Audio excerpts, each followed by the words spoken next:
Good morning students. आप लोग को प्रीवियस क्लास में मैंने हाइड्रोजन स्पेक्ट्रम बताया था। अब उससे रिलेटेड जितना भी क्वेश्चंस है उसको मैं बताऊंगा किस तरह से क्वेश्चन आएगा। तो देखेंगे टाइप फर्स्ट,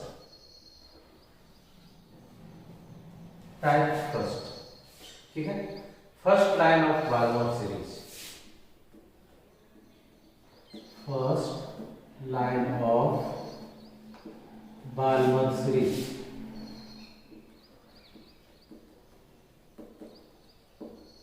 ओके, N1 क्या हो जाएगा, यहाँ पे N1 इक्वल टू क्या होगा बेटा 2, N2 इक्वल टू 3।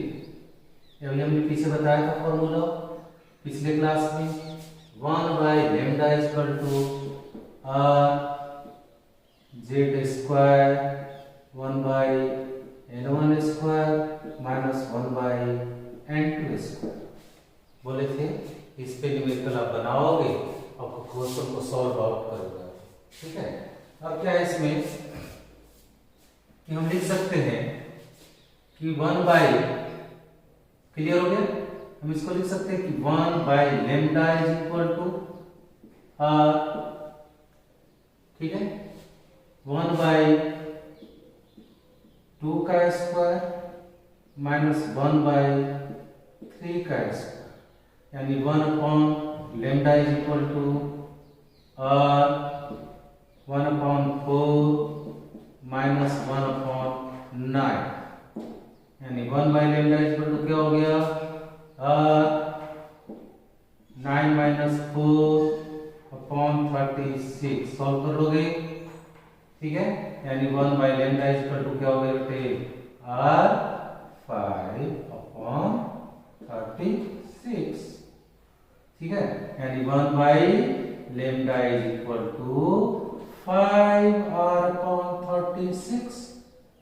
तो लेमडा क्या हो जाएगा बेटे 36 upon 5 into 1 upon R। Okay, तो इस तरह से अब कर लोगे आप लोग। अब वो भी कर लो, पुट कर लो, वो भी हमने बता दिया कि लेमडा इक्वल टू क्या होगा 36 अपॉन 5 इंटू 9.12 वैल्यू लिखवा दिया था पहले आप लोगों को। This 9.12 into 10 to the power क्या हो गया बेटे -6।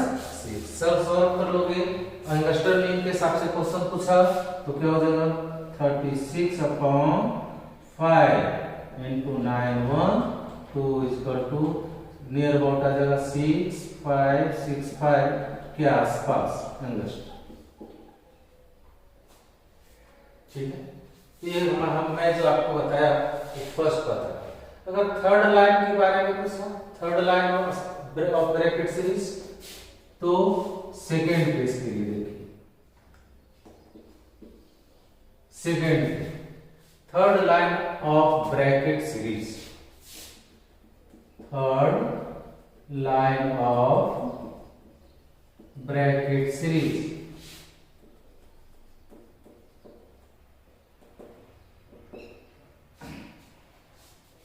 ठीक है।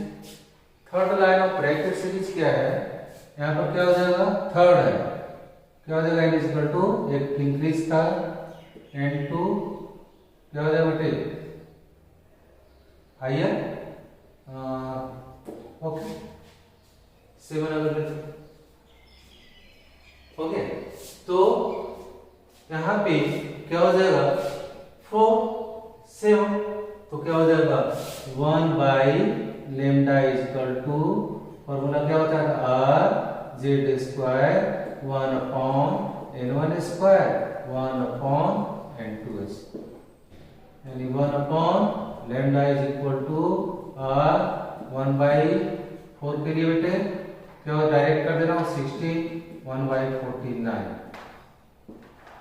यानी 1 by lambda is equal to R, आप एलसीएम ले लेना इसका, या डायरेक्ट कर दे रहा हूं इस तरह से 1 बाई R कितना हो गया 49 माइनस 16 इंटू 49, यानी 1 by lambda is equal to R 33 upon 784 के आसपास हो गया। यानी लेमडा इक्वल टू क्या हो गया, ऊपर गया तो ये क्या हो जाएगा बेटे 784/33 into 912 एंगस्ट्रॉम। Okay clear. तो इस तरह से डिपेंड करेगा क्वेश्चन क्या है, एंगस्ट्रॉम में कन्वर्ट पूरे को सॉल्व कर लोगे तो आएगा 21667 एंगस्ट्रॉम। ठीक है। थर्ड केस के लिए भी देख लो, third line of Balmer series, third line of Balmer series.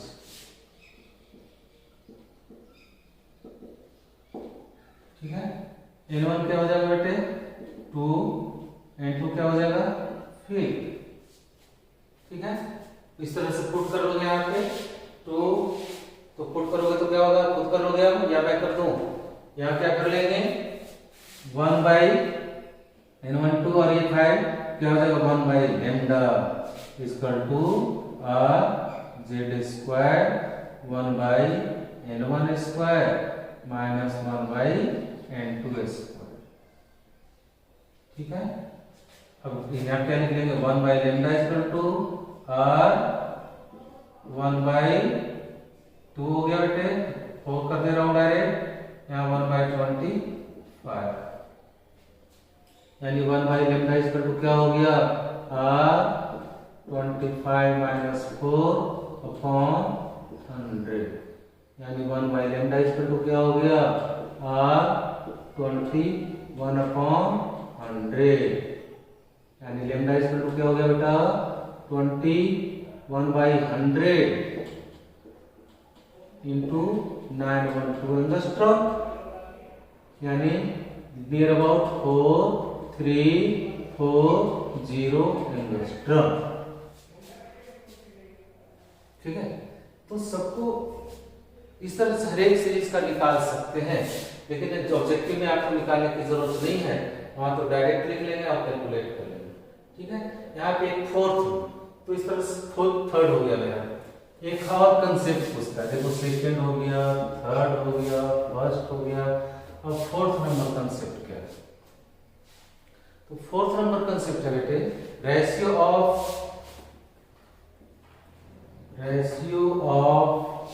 First line Barmer,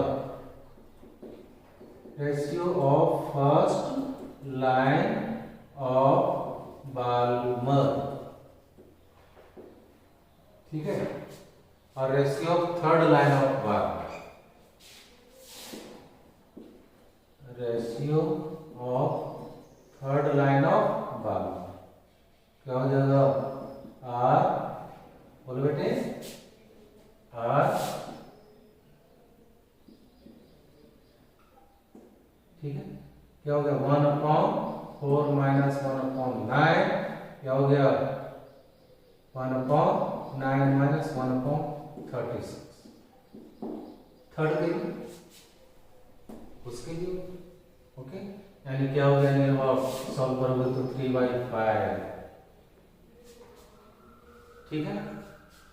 क्या हो गया ये रिवर्स, क्या हो गया reverse because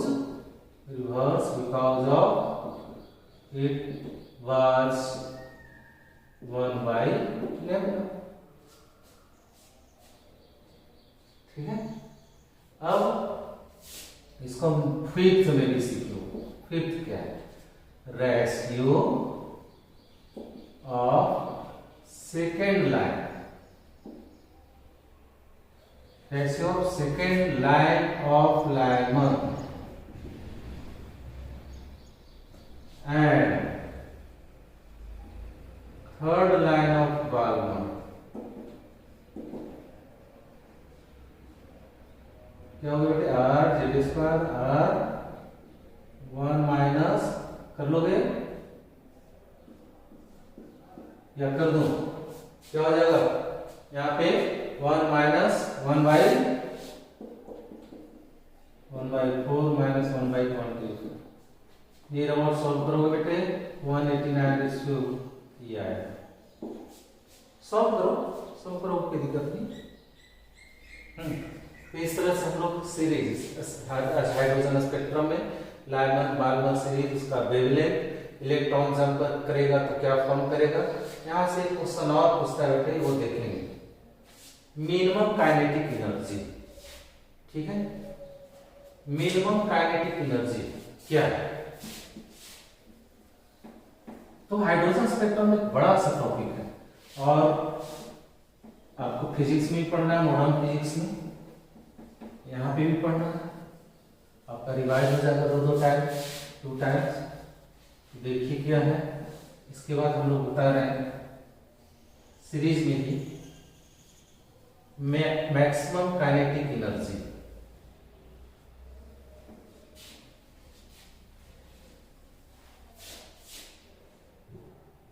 maximum kinetic energy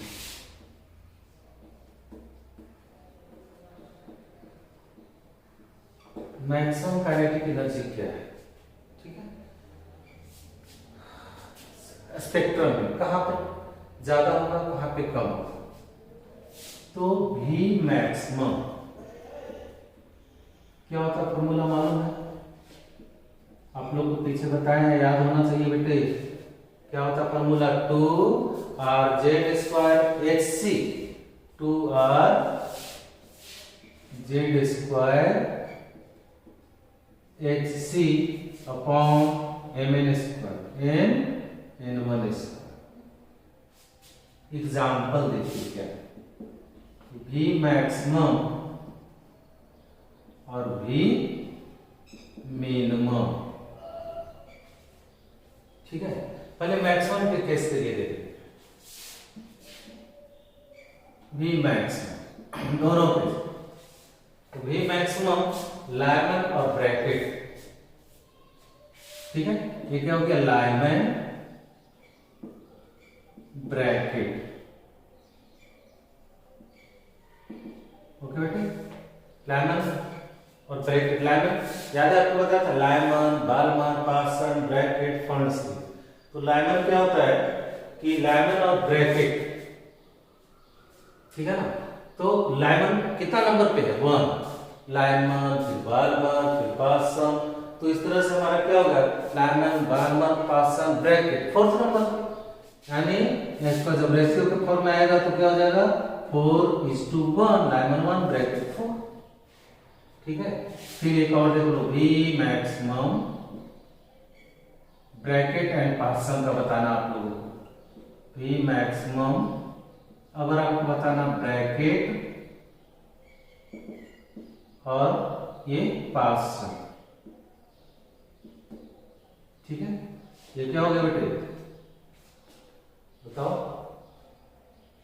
Lyman, Balmer, Paschen, Paschen 3, Brackett 4 number पे, यानी क्या हो गया, 3:4। उसी तरह से एक और देख लो, V maximum fund on V maximum Humphrey, क्या हो गया, 6:5। फिफ्थ, ये 6, देखे ना, बताया था हमने डायग्राम में, लाइमन, बार्मर, पार्सन। तो कितने नंबर पे पीछे साफ साफ बताया था, उसको ध्यान से देखेंगे आप लोग, क्वेश्चन से सॉल्व करेंगे। यहां से एक क्वेश्चन और पूछता है, एक और क्या है, यहां से क्वेश्चन जो पूछेगा बेटा, एक wave number,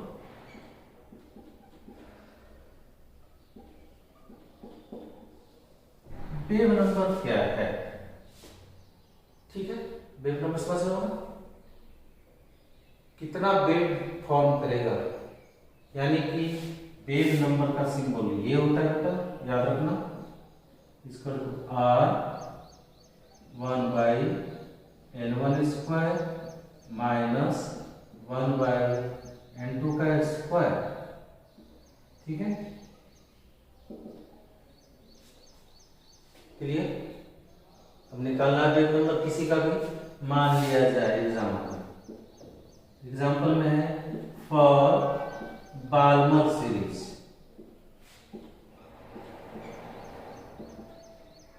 of hydrogen.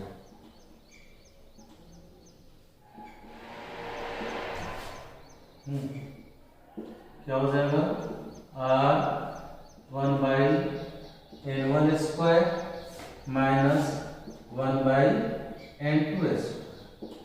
CM inverse हो गया, पुट कर लो बेटा। R 1/2² minus 1/3² CM inverse R 1/4 minus 1/9। यानी सॉल्व कर लोगे तो आर क्या हो जाएगा बेटे 5/36। आर 5/36। अब इसको सॉल्व कर लोगे तो क्या हो जाएगा, बोलो, बताया था ना, इसके बाद ध्यान कर रहा हूं। क्या हो जाएगा 5/36 into 9.12 into 10⁻⁻6 that is called 5r/36। ठीक है, उस तरह से for third line of Balmer of hydrogen. Next for third line अब ले रहे हैं, for third line of Balmer of hydrogen क्या हो जाएगा आर 1/n1² माइनस n2²। हो गया, यानी क्या हो जाएगा आर 1/2² 1/5²। हो गया 1/2² 1/5², यानी क्या हो जाएगा R 1/4 minus 1/25 equal to R solve कर लोगे तो 21/11। ठीक है, तो करें क्या करके सभी को कैलकुलेट करें। उसी तरह से फॉर सेकेंड लाइन के लिए आ जाते हैं। For second line of Brackett of hydrogen.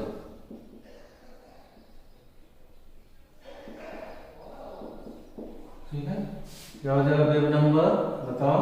Wave number equal to R 1/n1² minus 1/n2²।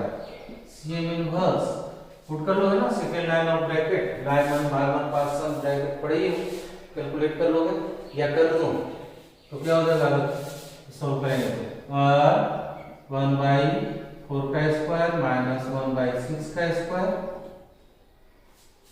ठीक है ना, देखिए ब्रैकेट है ना, Lyman Balmer Paschen Brackett for. ठीक है, अब इसको सोल्व करेंगे, सोल्व कर लेंगे तो नियर अबाउट आ जाएगा 5r/144। ठीक है, एक और देख लेते हैं इसी तरह से। For third line of Lyman of hydrogen क्या हो जाएगा बेटे, wave number equal to 1/r 1/1 minus 1/4² direct कर दे रहा हूं, आप कर लोगे। फॉर्मूला इतना बार लिख दिया हूं, क्या होता है फॉर्मूला, हमने क्या बोला r equal to 1/n1² minus 1/n2²। यहाँ पे भी पुट कर लेंगे और तो क्या हो जाएगा 1 यहाँ पे 4 हो गया, सॉल्व करोगे r 1/1 माइनस 1/16 यानी हो जाएगा r एलसीएम क्या हो गया 16 minus 1 upon equal to r क्या हो गया 15/16। ठीक है, तो इस तरह से हम क्वेश्चन को पहले रीड कर लेंगे, जिसका कैलकुलेट करने के लिए रहेगा आप कैलकुलेट करें, है ना। अब इसके बाद देखते हैं हम लोग फ्रीक्वेंसी।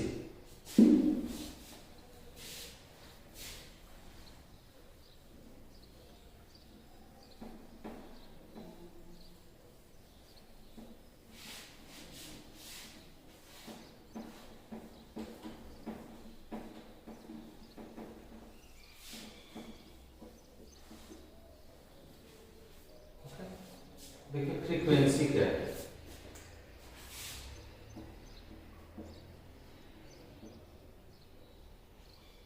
फ्रीक्वेंसी, ठीक है ना। अभी हम बताया था ना इलेक्ट्रॉन मूव करता है तो क्या क्या इसका निकालना था, radius, velocity, lambda, wavelength, energy और लास्ट फ्रीक्वेंसी कैलकुलेट करना। तो फ्रीक्वेंसी इसका अर्थ होता है, फ्रीक्वेंसी का न्यू और ये होता है सी अपॉन लेम्डा। फ्रीक्वेंसी इसका अर्थ क्या होगा बेटे, सी अपॉन लेम्डा। और हम जानते हैं अच्छी तरह से कि सी जो होता है 3 × 10⁸ मीटर पर सेकंड,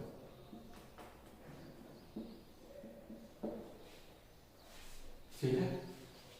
तो ये फ्रीक्वेंसी निकल जाएगा, ठीक है। अब यहां पे करना क्या है, फर्स्ट याद रख लेना, रिमेंबर करना है, 4 पॉइंट में लिख दे रहा हूं। फर्स्ट लाइन है कि limiting line of Balmer series, limiting line of Balmer series याद रखना है, RC/4, limiting line of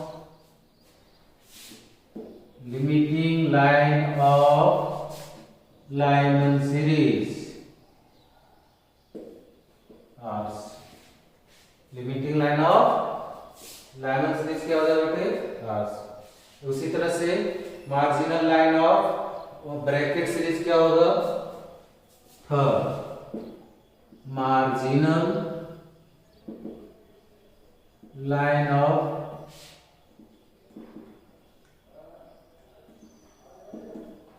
Brackett series RC/60, ठीक है। फ्रीक्वेंसी रेशियो और एक फोर्थ है फ्रीक्वेंसी रेशियो पूछता है,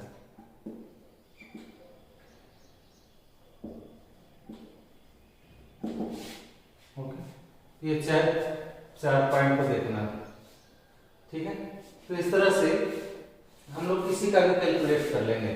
अब रही बात अब सब पे क्वेश्चन सॉल्व करेंगे बेटे, आप लोग जितना भी है न्यूमेरिकल एनसीईआरटी में बहुत सारा दिया हुआ है उसको सॉल्व कर लेंगे, जहां जहां पे भी मिलेगा उसको कर लेना आप, ठीक है। तो अब देखेंगे यहाँ पे हम लोग नेक्स्ट हाइड्रोजन स्पेक्ट्रम, इस तरह से हमने देख लिया, हाइड्रोजन स्पेक्ट्रम का क्वेश्चन भी सॉल्व कर लिए। अब यहाँ पे देखना क्या है, लॉन्गेस्ट एंड शॉर्टेस्ट, ठीक है। एक कंसेप्ट है longest and shortest.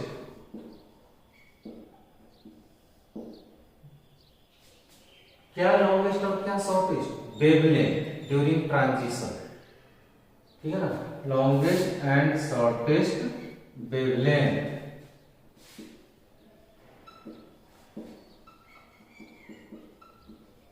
During transition, ठीक है। दिक्कत नहीं, तो इस तरह से हम लोग निकाल लेंगे किसी का, जैसे मान लिया जाए A B C D, 2 से जंप कर रहा है फर्स्ट में, 3 से जंप कर रहा है 1 में, 4 से जंप कर रहा है 1 में, 4 से जंप कर रहा है 3, तो क्या हो जाएगा 1/λ इस पर, तो बोलो 1/1 माइनस 1/4, तो क्या हो जाएगा 4 - 1/4 इक्वल टू 3/4, उल्टा रिवर्स करके लिखते हैं 4/3। यहाँ इसके केस के लिए क्या कर लोगे, थर्ड के लिए 1/λ इक्वल टू, बोलो बेटे 1/1 माइनस 3 का क्या हो जाएगा 1/9, बोलो तो क्या हो जाएगा 9 माइनस 1/9, 8/9 मतलब 9।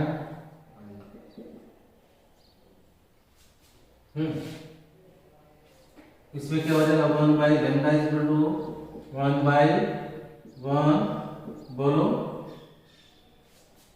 नेक्स्ट के लिए क्या हो जाएगा 4, 16 यानी 1/, क्या हो जाएगा 16, सोल्व कर लेंगे, यानी 1/1 माइनस 1/16, तो 1/16 क्या हो जाएगा 16 माइनस 1/16 15/16 यानी 16/50 हो गया। कोई दिक्कत है ना? तो अब हम क्या कर लेंगे कि इस तरह से कैलकुलेट करें। ओके, अब यहाँ पे इसके लिए क्या कर लेंगे 4 से 3 के लिए बोलो 1/λ बेटा 3 का 9, तो 1/9 माइनस 1/16 यानी 16 माइनस 9/144 यानी क्या हो गया 7/144 144/6। अब इसको सजा दो पूरे को डिक्रीजिंग ऑर्डर में। सबसे ज्यादा कौन हो गया 144/7, क्या हो गया बेटे 4/3, क्या हो गया 9/8, फिर क्या हो गया 16/50।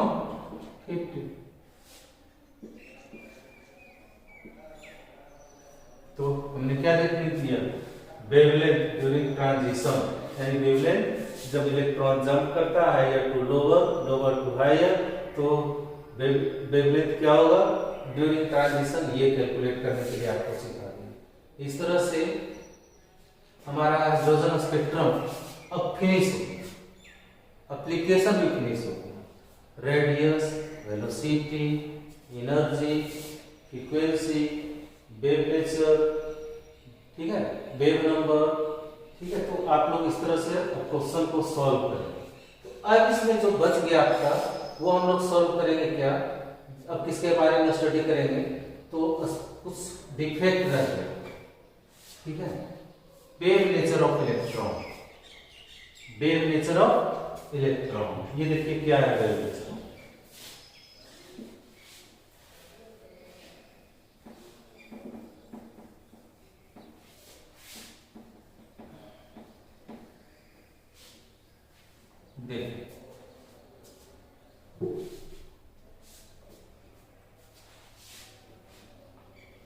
Wave nature of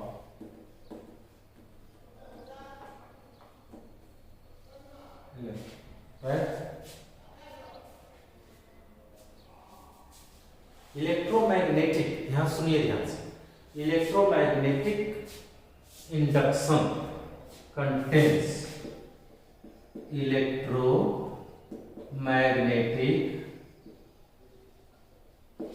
induction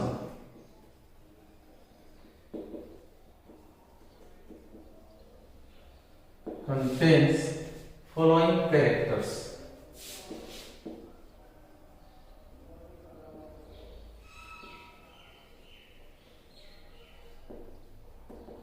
Following characters, ठीक है।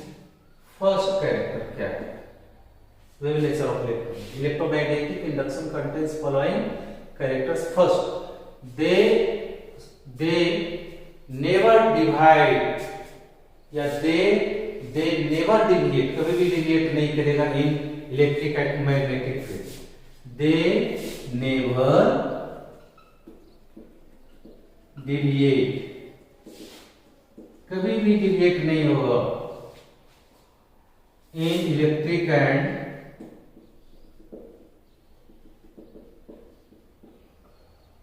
Magnetic field. याद रखना बेटा इसको, they never deviate in electric and magnetic field. Second, they contain no charge,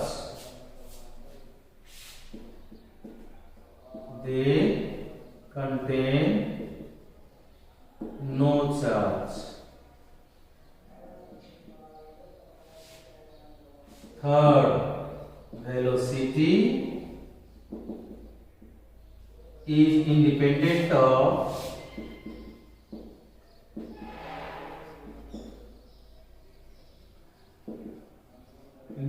of source, so they always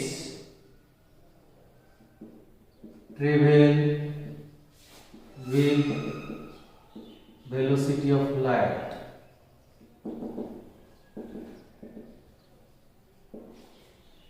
ठीक है।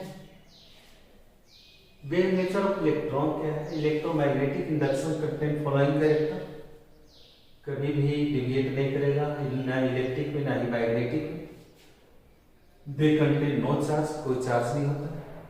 Velocity is independent of source and last they always travel with velocity of light. तो देखिए सब characters of electromagnetic wave, some characters of electromagnetic wave।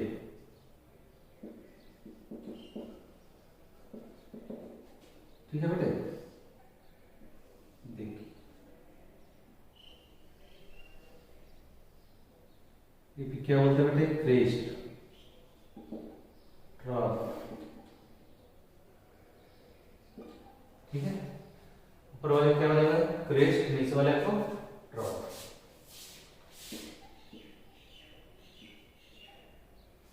ठीक है, अब इसमें देखते हैं हम सबसे पहले कि ये जो हमारा क्या हो गया भाई? लैम्डा। ये क्या हो गया बेटा? Lambda. Crest, trough, crest, trough, इस तरह से। तो आइए पहले बात करते हैं वेवलेंथ का। इसका बेटा वेवलेंथ। तो वेवलेंथ जो है, wavelength the distance between two crest, दो क्रेस्ट के बीच का जो डिस्टेंस है या दो ट्रफ का जो बीच का डिस्टेंस है उसे क्या बोलते हैं? वेवलेंथ। क्या बोलेंगे? Wavelength. It is calculated in, इसको कैलकुलेट करेंगे मीटर में। ठीक है बेटे, नहीं तो सेंटीमीटर। ठीक है, मैं आपको बता दे रहा हूं, याद कर लेना, दोबारा नहीं बताऊंगा। 1 अगस्टस इक्वल टू 10 पर माइनस 8 cm इक्वल टू 10 पर माइनस 10 m। ठीक है, याद रहेगा। अब एंगल्स हम आपको सेंटीमीटर में बता दिया और मीटर में भी बता दिया। ठीक है, या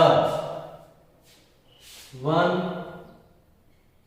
माइक्रोमीटर इक्वल टू 10 पर माइनस 4 cm इक्वल टू 10 पर माइनस 6 मीटर, या 1 nanometre equal to 10 power minus 7 10 to power minus 7 cm is equal to 10 power minus 9 m। Clear? तो ये हमारा वेवलेंथ है। समझ में आ गई बात? तो अब हम फ्रीक्वेंसी आप लोगों को बता दिए।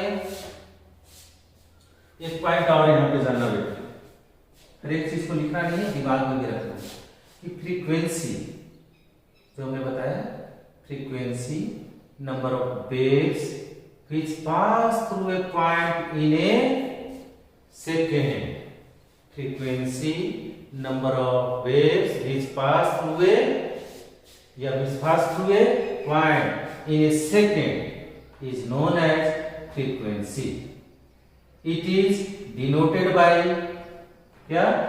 it is denoted by nu, frequency, and measured in term of cycles per second।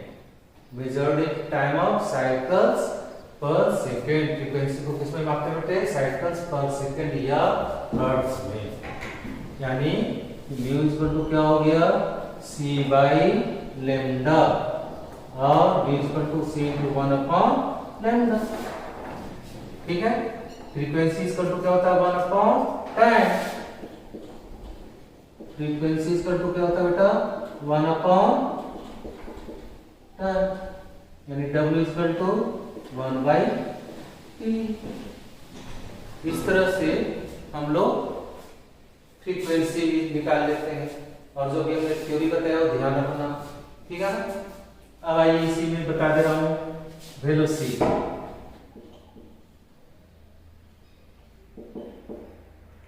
ठीक है, डिस्टेंस कवर्ड इन 1 सेकेंड।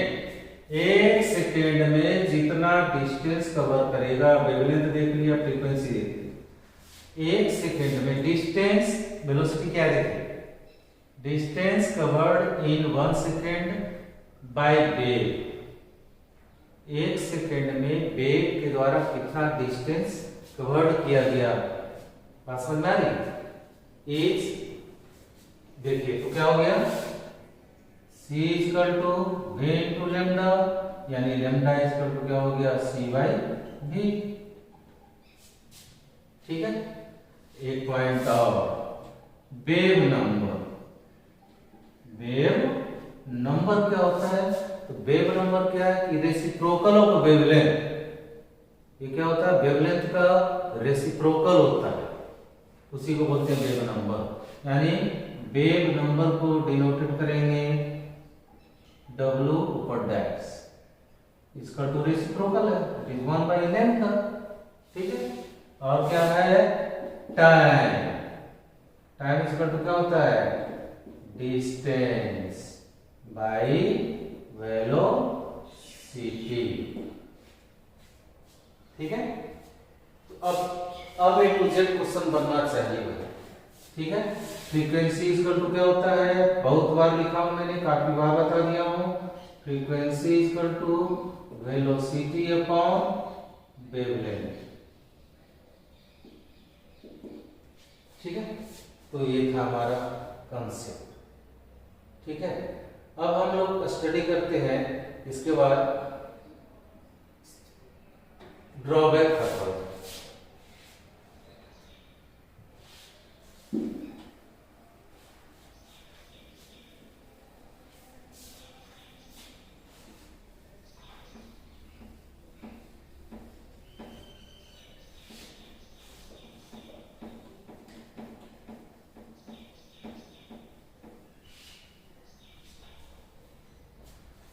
तो अभी हमने पीछे बताया था कि इसमें अब डिस्कस करते हैं नेक्स्ट हम लोग इफेक्ट।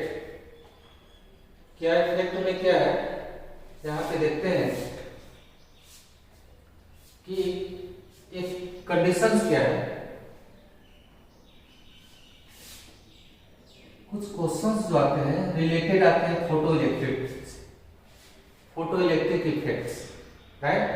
तो मैं क्लियर कर दे रहा हूं कि for calculation of problem of photo electric effect, अगर आपको कोई फोटो इलेक्ट्रिक इफेक्ट से क्वेश्चन आता है एटॉमिक स्ट्रक्चर में, तो आप यहां से सॉल्व करेंगे। ठीक है, मैं बता दे रहा हूं, नोट कर लेना इसे कि according to law of photochemical equation, according to law of photochemical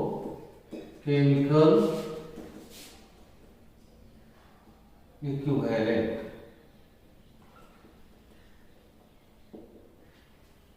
E is equal to NaHC by lambda।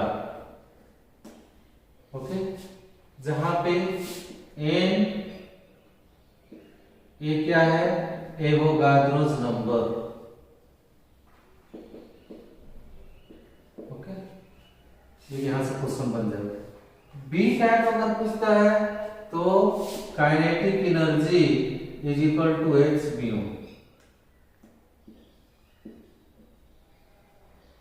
ठीक है, minus h mu dash nought, अगर ये भी यूज होता है ट्रेन डिफरेंस।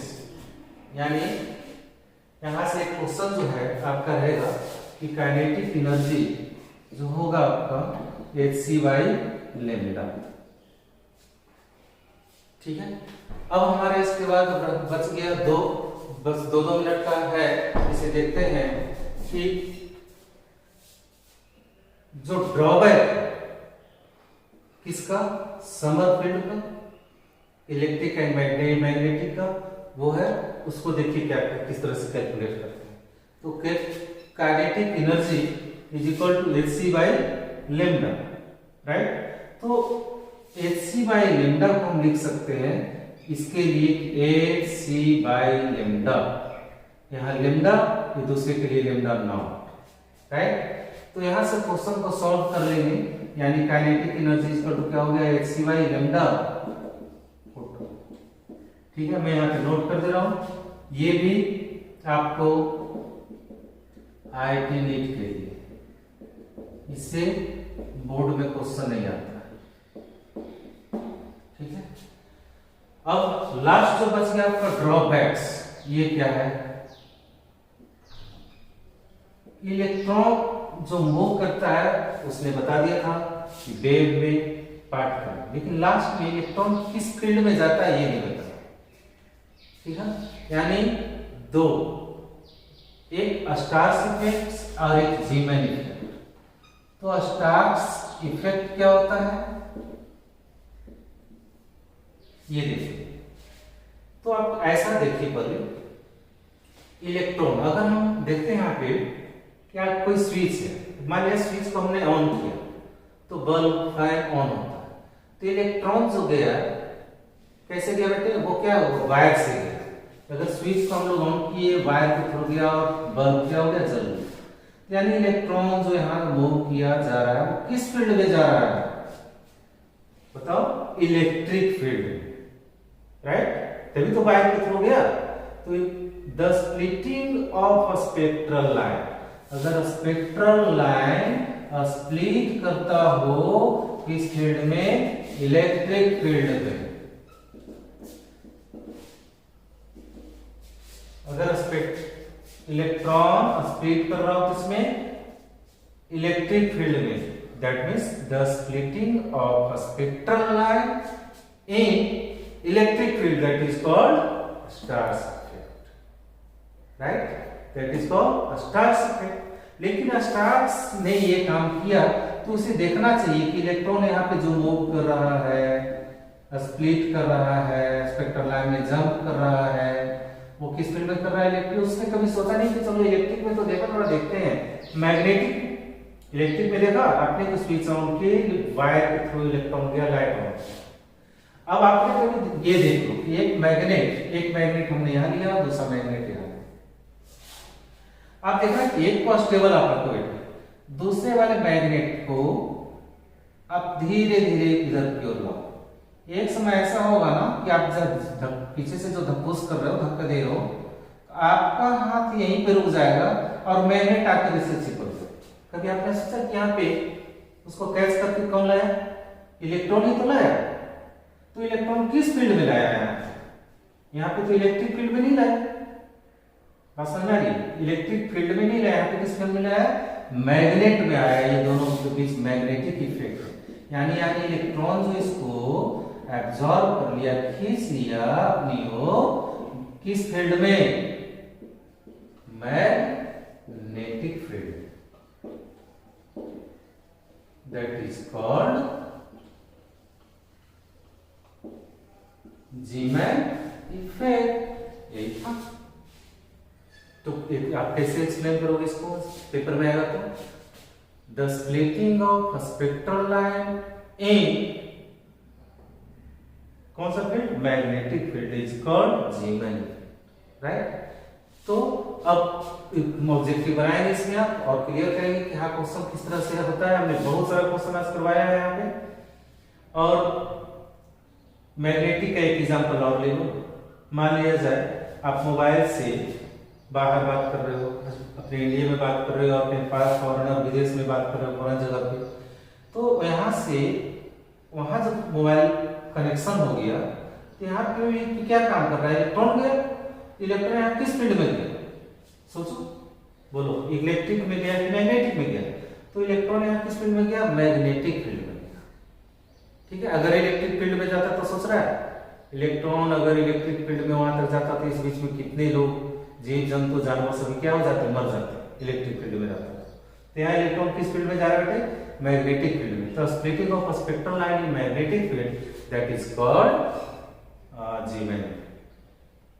अब आपका देखिए एनसीईआरटी का टोटल सॉल्व होना चाहिए, जितना असाइनमेंट है वो सॉल्व होना चाहिए, जितना मैंने दिया वो क्लियर हो जाना चाहिए। और इस तरह से हमारा एटॉमिक स्ट्रक्चर जो काफी बड़ा चैप्टर है वो फिनिश होता है। ठीक है बेटे, आप लोग इसको सॉल्व कर लेंगे। ओके।